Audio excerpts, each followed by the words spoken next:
So, what if the senses that make the world overwhelming could also be the source of some of the most thoughtful, delightful, and true art being made today? That's the question we're going to be asking this week on Neurodisruptors while we chat with Emily of 21 and Sensory. She's a neurodivergent illustrator and graphic designer and podcaster, diagnosed with sensory processing disorder, autism, and dyslexia. Emily turned her lived experience into a platform that now reaches neurodivergent people and everyone appreciative of her art worldwide through her blog, her podcast, and social channels too. She also works on research projects with organizations and universities across the UK. Thank you so much for coming on Neurodisruptors, Emily. I'm so excited about this chat. Hi, thank you so much for having me. I am equally excited to chat to you. It feels very odd being on someone else's podcast. Yeah, well, you are so welcome. And I think it's so nice when you're being interviewed to just have somebody curious about what you do. It's a nice switch, isn't it? Yeah, it definitely is. Although I'm so used to asking the question. So this will be interesting. All right, well, I'd love to know. Okay, so we're going to get right into it, if that's okay. I'd love to Mhm. know, what's one sensory thing that's gone brilliantly for you this week? Ooh, that's a great question. Sensory thing that's gone brilliantly for me. Ooh, you've got me there already on the first question.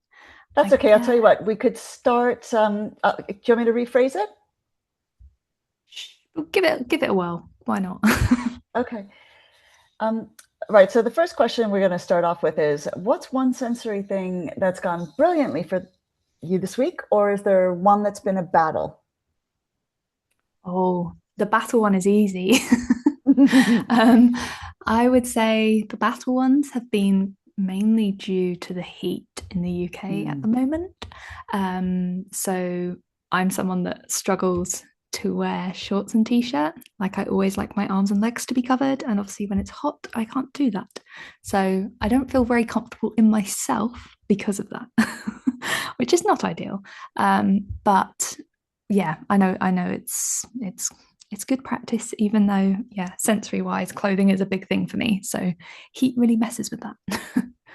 I don't know if I've got a positive one, which is somewhat concerning. I guess maybe I quite like to listen to running water. So I've enjoyed having like baths this week when they've not been like too hot.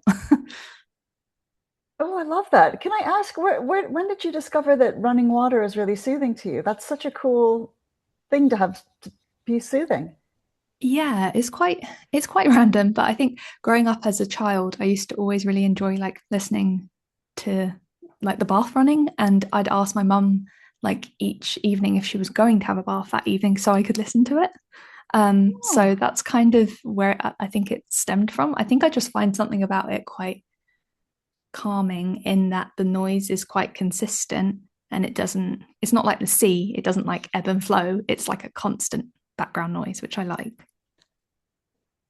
that's amazing. I'm just out of curiosity, does it work the same with waterfalls and that type of thing too, or is it more like baths and showers and? Yeah, that's a good question. I think it is mainly like baths and also like, yeah, rivers and waterfalls. Like it has to be like running water Mhm. rather like the sea doesn't quite do it for me. Okay. um, but yeah, like kind of rivers, lakes, like flowing water um, works. But I feel like I can't really sit there for that long. Whereas like I've got a recording of my bath that's like 2 hours long that I can listen to whenever. So yeah. Gosh, see, this is why I love this because every single person who's neurodivergent, it's so interesting finding out about the things that soothe them and that they use to cope. You get so much insight into someone. So I'd love to stick with the sensory thing for a while, if that's okay. Mm-hmm. So your brand name came from you starting your blog, obviously at 21, Mm-hmm. while struggling with sensory issues. So if you could go back, because you've been doing this for a few years now, if you could go back and talk to 21-year-old Emily, what would you tell her about surviving sensory, like, and what it would become? Yeah, that's a really good question. I think maybe at the age of 21, I thought or was kind of sort of told that, you'll probably grow out of these like sensory issues. Obviously, I didn't know I was autistic because I wasn't diagnosed autistic until I was 25. So 21-year-old Emily did not know a lot about herself other than sensory issues that no one could really explain or help me with. So I guess I would say to myself that not necessarily things get better sensory wise, but you learn to adapt. And maybe I wish that 21-year-old Emily understood that, like, you need to understand that there has to be recovery days after things, because even now I forget that I need that. I'm not very good at realizing things for myself in terms of my energy levels and social levels and stuff, like social battery. So I don't know, maybe I'd just like pre-warn her of things or let her know that a diagnosis is coming. Yeah, that would be good. I'm interested in what you said about adapting. I'd love to know when you find a new adaptation, whether it's for general situations or for a particular situation, after you use the adaptation, do you feel like victory, or is it more like, oh, thank God that's over and now go on to the next one? Like, how does it make you feel when you adapt successfully? I feel like it's a quick win and it feels like good in the moment. I guess I'm very good at like my memory is pretty bad, so I'm very good at forgetting like successful adaptations. So I'll try and like draw things to remember them. So for example, like I've got a page of like sensory aids that really work for me, so that I can visually like look at it and be like, oh, that worked before. Otherwise, I won't remember it, sort of thing. So I kind of find like, I guess almost like mapping things visually for myself to look back on. It's quite helpful. So And yeah. that's is that in pictures or in words, like lists? In pictures. So like, I've got like a whole page of like specific, like, I don't know, fidgets, headphones, other sensory aids, that I can go to for like specific things. Like if I'm feeling like overwhelmed or a bit like meltdowny, like just so that I can pick and choose and I don't have to think, essentially. Yeah. Oh, wow. Okay.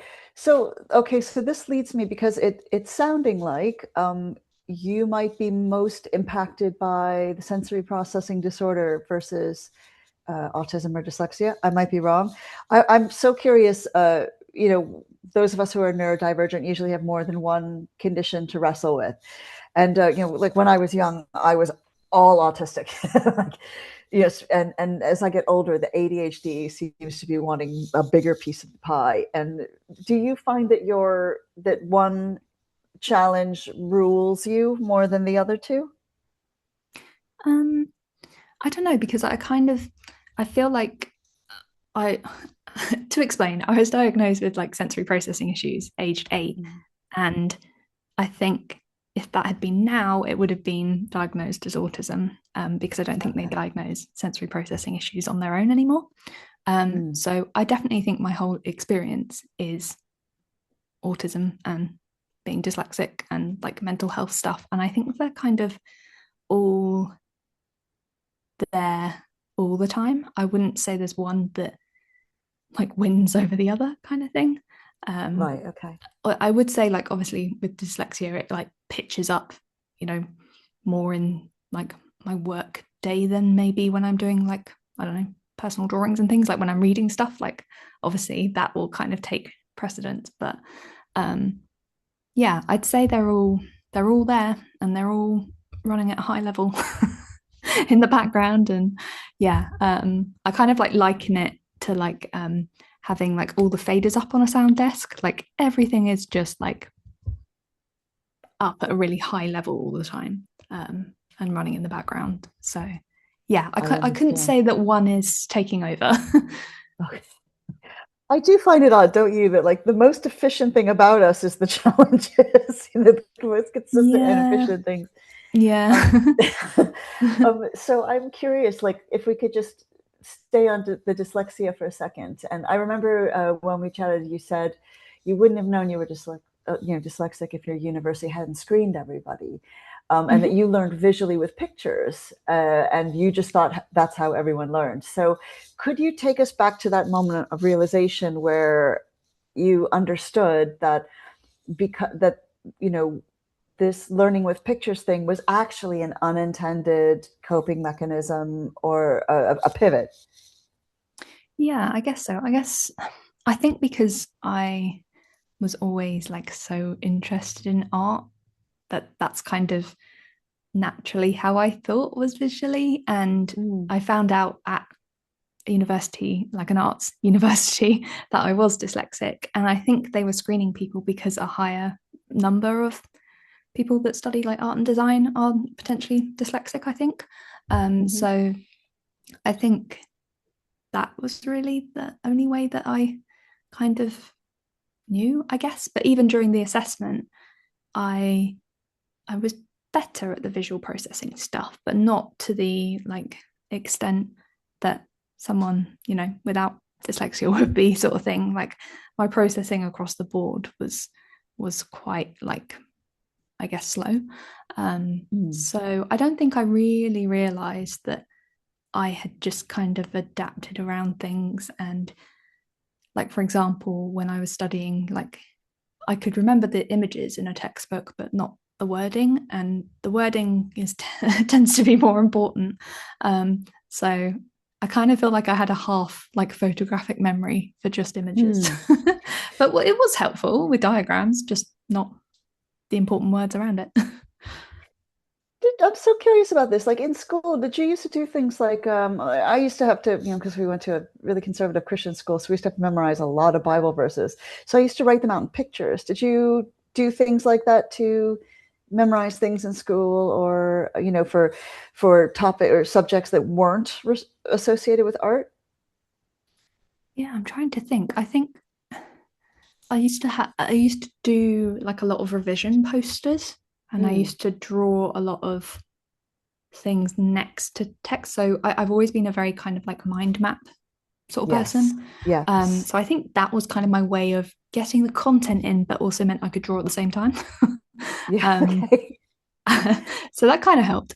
I would say like I'd have posters up in my bedroom and like downstairs in the kitchen and stuff, like trying to almost not like hack my brain, but like if I'm walking past something, I'm more likely to like read it, sort of thing. So yeah, there were a lot of revision posters around our house. But I think that's how I got around it, was like I was writing stuff down, but I was kind of having fun drawing whilst doing it. That's so I would like to talk a little bit more about the autism and sensory side of things, if that's okay. I'd love to know, because obviously you've been dealing with those issues your whole life. I'd love to know more about sensory myths and a sensory myth, or like a misconception that people have about sensory issues. What's one that you would like to retire forever? That children grow out of them, because those children become adults that still have the same issues. I think there's a lot of like sensory processing information online where there's lots of exercises and like occupational therapy, which is great, but it helps you to manage it. It doesn't help you to get rid of it. Yeah, and those same children become adults. So I wish that was, better understood. Do you think that have you noticed, since you started your podcast, your brand, your art, that the perceptions about sensory issues are changing, or do you still find that we're up against pretty much the same stuff that we've been up against, for a long time?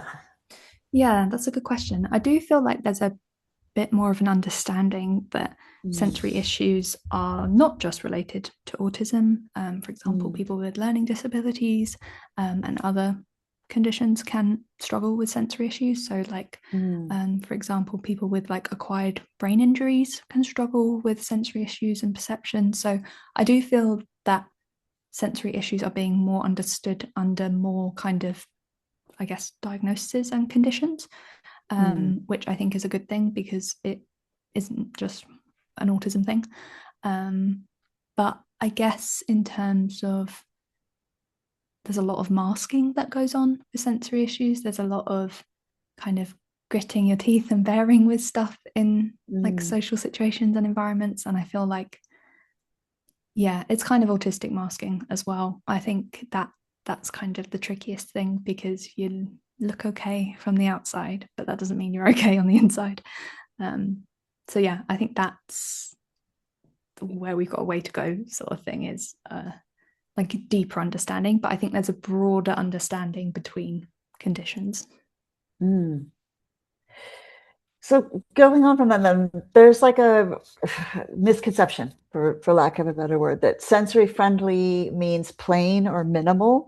But see, one of the things I really love about your art is how vibrant it is, and like very, very vivacious. I mean, there's a lot going on. It's very pleasing to my ADHD side. So I'd love to know, how does your art push back on this idea that sensory friendly stuff has to be plain, minimal, quiet, a lot of white space, that type of stuff? Well, thank you for the kind words about my work. That's very kind.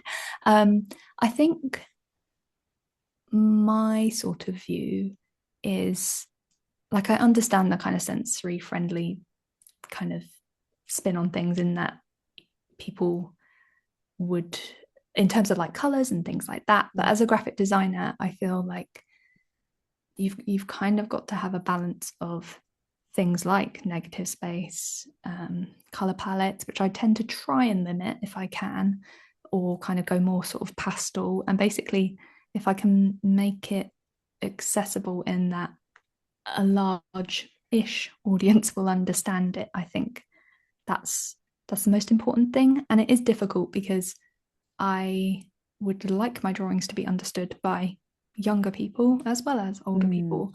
So it's always a balance, and I think it's not going to be accessible to like everyone. There's only so much you can do. But for example, I did like some drawings on the 8 senses, and one of them was on like visual stuff, and I used a lot of neon colors, because for me, things like people wearing fluorescent bike jackets and like sort of neon stuff in general is quite overwhelming to me visually. So I want to represent that so that people who aren't autistic, can see that.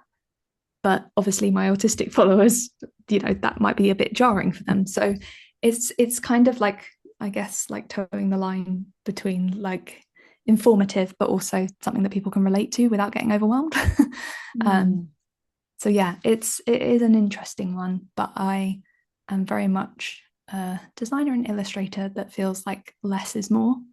And I think it's easy to try and get so much into a drawing, when actually it is actually quite hard to just say the bare minimum but say it well.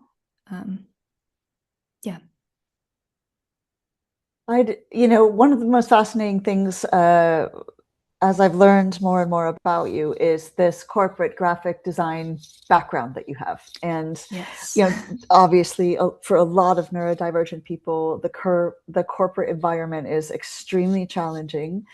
And it's difficult to thrive in it. But I was interested in the fact that you did the junior designer, midway designer, like climbing the levels, but now you say you don't know why you were chasing those levels. And I'm curious about what changed. Was there a moment where you just went, yeah, this is just not, this isn't for me? Or was it that you were more drawn to being able to do the possibility of being able to do the kind of art that wasn't dictated by someone else? Yeah, good question. I think basically it took me 10 years to realize that I didn't suit working in an office and working in a corporate environment, whether that's a small business or a large, like very corporate-y kind of business. And I think I didn't realize when I left uni that I could have been freelance potentially. But that's I wouldn't have had any experience, and to me, to be a freelancer, you need the experience, and it does help in terms of, like, obviously it was hellish working for 10 years in offices, but I have contacts now that I can do freelance work for because of that. So it's very tricky to know if I could have just started freelance and worked my way up, sort of thing. But I think it was important to work in companies to understand that it wasn't right for me, I guess. And I did have some amazing opportunities throughout my career, but I didn't have very understanding, I guess, like bosses, especially kind of after the autism diagnosis. So yeah, I think it's tricky. I think I didn't realize that work could be more tailored to me, and I only went freelance last September, so it's not even been a year yet. So I'm still figuring like stuff out, but I think it suits me much better in terms of just productivity and, like you say, like being able to do art stuff for like myself and my brand, as well as for clients as well, and like research projects. So I feel like I just didn't realize it was an option. Right. Okay. And so it was just that experience that taught you that's what you wanted to do, and that's the environment you wanted to be in. Yeah, I think so. independent. And I think also I was just really struggling mental health wise more and more, like over the 10 years. And it got to the point where I think if I hadn't left my previous job, that things would have just escalated more and I would have struggled more. Whereas this way, I have more of a chance of not necessarily recovering, but my stress is much lower. So hopefully being in a better place. That's amazing. I'm so glad you're experiencing that. I'd love to know, because obviously being an independent artist, you have much more control over your environment and your process. So what is your process when you get an idea? How do you flesh that out, and how does it come, how does it become a finished image? Yeah, that's really interesting, actually. So I am someone that always starts with paper. Even if I'm going to make the thing digitally at some point, whether that's like digitally drawn on my iPad or like on a computer. But I really like to start with paper because I feel like it's the best way to get out all your ideas. And something that I learned at uni is like, it's really helpful in terms of working on paper. You can get out all your ideas, whether they're like great or rubbish. Like, you just put everything down that you think of, whether it's like visual or words. And yeah, it's the best way to get everything out. So yeah, I start with paper, and then I tend to either take a picture with my like phone or iPad and then transfer to like digital stuff. Because yeah, a lot of people need their work to be like digital or like vectorized. So it looks nice and crisp and clean. So but yeah, I always start on paper, and then kind of in terms of working with clients, I like to say like, I'm going to send you a draft, like, I don't know, however long we're working for, like say once a week for the next however many weeks or something, just because the more I check in with a client, the more they can say if I'm on the right track or not. Whereas working in a like corporate company, I feel like it was very easy for them to switch and change their minds and start new designs and things. Whereas when I do that as a freelancer, I can still do that, but I like charge for that because it's a new design. So I think I have more control in that. I say like, this is however many amends I'll do, this is how many drafts you'll get, these are the files you'll get at the end. Like, I'm very clear and blunt, and I know that's an autistic thing, but yeah, I think it works for everyone involved because they know what they're getting, I know what I'm supplying, and anything outside of that is like, it is extra. Okay, now you've raised my intrigue, Emily, because I tend to find that visual artists, people who do visually based creatives, tend to create one of two ways. One is that they get the picture in their heads in the first place, and so then they have to just interpret and translate from their heads to the page, to the computer, or whatever else. And then some people are experimenters, do you know what I mean? And they add and build layers as they progress in the process. So do you have one way or the other way that you prefer? That's a good question. I kind of feel like it's a bit of a combination. Like sometimes it will sort of come to me, but other times I will like struggle to, like, especially like logos and branding. Like you really want to get something that looks good, that isn't too cluttered, but also that nobody else has made before, which is really difficult with logos and brands these days, is to come up with a mark that isn't somewhere else already. So I do kind of feel like I kind of use a combination of like, okay, yes, an idea might come to me, but I don't think it's that often. It's usually like layers of building stuff or removing stuff to be like, oh, does that work? But I try and work in black and white kind of first in terms of drawing, and then add in color, because that can really help in terms of like logos and stuff to just, I don't know, it's simplified. And if it works in black and white, then you're kind of good to go to color. Okay, I love that. See, now that gives me, the way you described it, it's very easy to imagine now how you do it. So, right. So now I'm going to ask you something that's very big. What is the best piece of creative advice you've ever been given? Ooh, that's a really good. I think that I don't know what the quote is exactly, but it's like learn the rules and then break them, sort of thing. Which is, I really like that for like graphic design, because it's like learn the rules, learn the like grid systems, learn the different kind of like formats and like typography and all of these things. And it's like, and then like don't be afraid to break them. Like it's okay to like deviate from what the rules are, and that's the way you get more experimental kind of work. So yeah, I think it's important to know the basics, but not be afraid to kind of leave them behind sometimes. Do you think that neurodivergent artists, and I know that they're not a monolith, right? Not everybody thinks the same, but I'm so curious, because you are a neurodivergent artist. Do you think neurodivergent artists are rebels in that they purposely go against the rules, or if they go against the rules, they're just being themselves?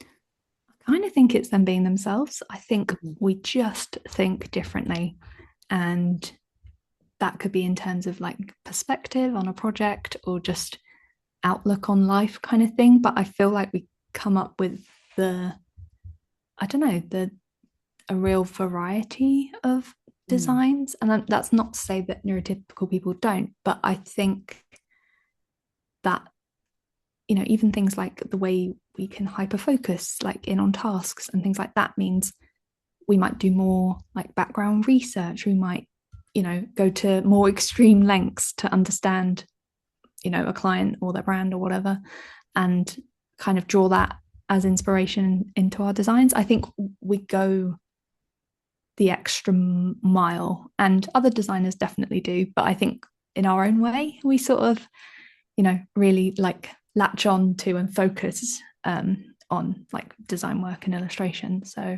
I think that's a good thing going for us. That's really cool. So I remember, like, and you kind of hinted at it before, and you mentioned when we chatted a while back that, you know, being an artist, and this is the same with being a creative, anyone who wants like this as a career, that you have to build relationships, make connections, and then of course the dreaded N word, networking. Can I ask, like, how do you navigate having to build those connections and network as an autistic person, as a sensory person, without burning out? How do you do that? Oh, I don't know that I do it without burning out.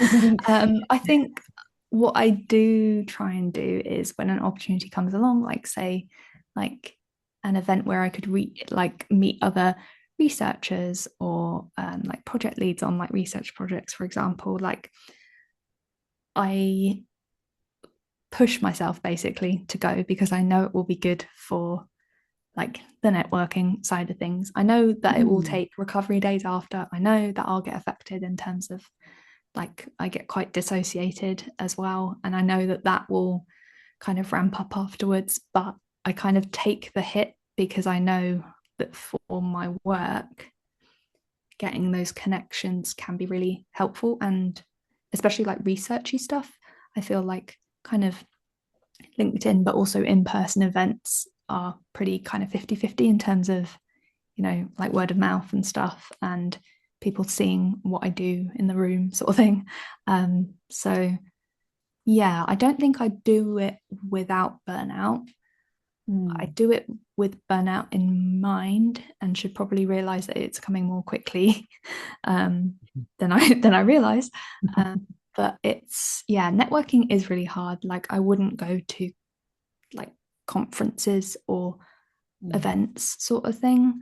I like the kind of more kind of like discussions or like roundtable events or like the kind of smaller group settings I prefer, but still find those difficult. So yeah, I think I pick and choose what I do and what I attend. And also for me, like public transport is really hard.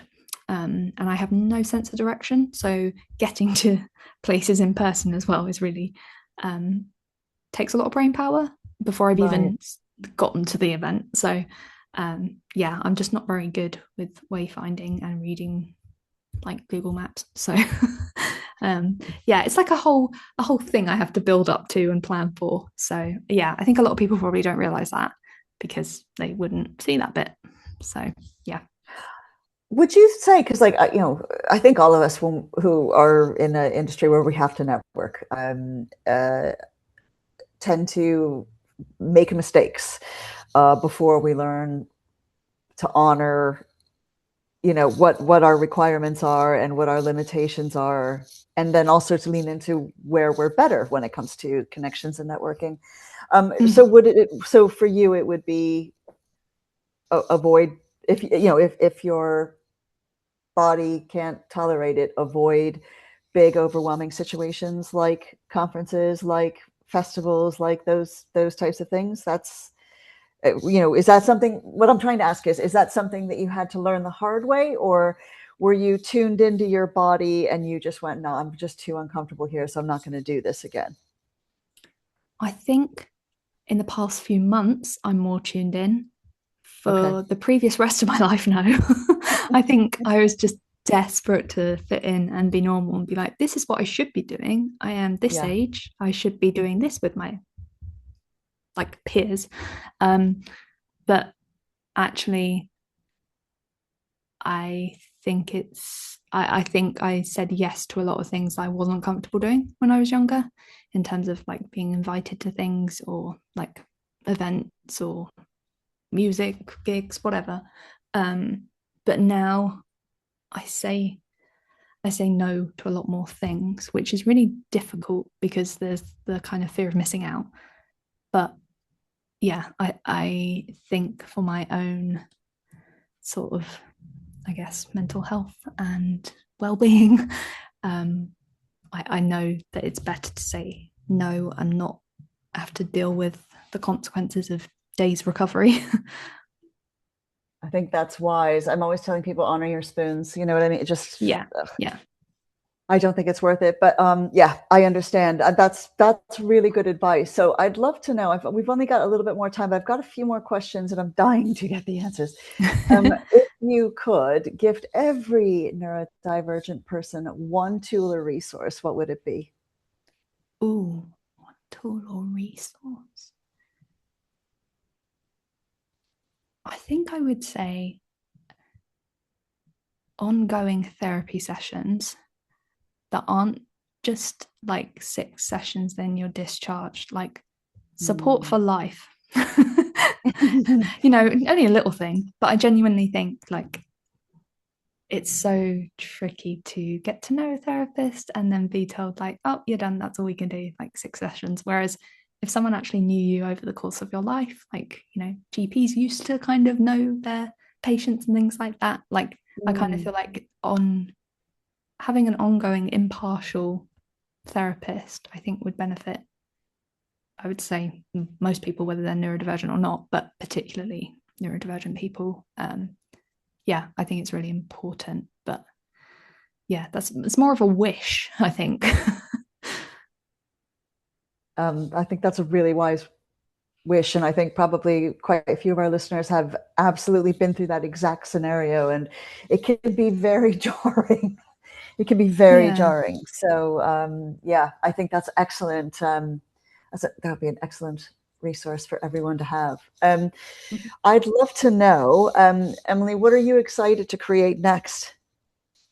Ooh, great question. I think I love that I work across different like formats and mediums. So I love that one day I could be doing like a podcast or a video, and the next I could be drawing all day. So I think I'm still really excited by the idea of working across different formats and not just being an illustrator, like being a graphic designer, being a podcaster, being, I guess, just creative in general. Like, it really excites me that I can do all of the things and people are keen to work with me on all of the things. So yeah, both on a personal level and a kind of professional level. I think that's what I enjoy most, is I'm not kind of siloed into one sort of area. I can do all the things, which I think creatively is good for me because it means like variety, I guess, and I'm not just doing the same sort of medium each day. So yeah, I think I'd say that. That's amazing. And so, like, obviously, if people want to follow your work, see what you're up to next, where can they find you? Where's the best place to find you? So I am on Instagram at 21 Sensory, and the same on LinkedIn, X, TikTok, YouTube, all of the things. If you just search 21, like the number, and Sensory, I should come up. And then my podcast is the 21 Sensory podcast. So basically, if you type in 21 Sensory to Google, you should come across all of the things that relate to me. But yeah, I have a website and like a portfolio where you can see previous work. So yeah, I would say just Google me. And that's amazing. And just for the last question, what advice do you have for neurodivergent artists who might be still trying to find their way or find their voice? Ooh, keep going, keep at it. I think it's so important to, yeah, keep going. Don't listen to any negativity. I think continue to be yourself and don't worry about finding a style, because that does, like, it does come at some point, I guess, even if that is a bit like kind of later. But don't worry about having a style, and don't create just for social media. Like, create things that you love for yourself, I think, is my advice. And that's really useful advice. Thank you so much. And you know what, Emily, it's been like a real pleasure to chat with you and learn a little bit more about you and what's behind 21 and Sensory. So thank you so much for giving Neurodisruptors your time. It's been a pleasure to welcome you into the Institute of Neurodiversity family. And I'm so excited to see what you're going to do next, because I am all over your Instagram and I love it. So I'm sure our audience is going to be the same once they see how delightful your work is and how important it is. So thank you so much. Thank you so much for having me. Yeah, it's a pleasure.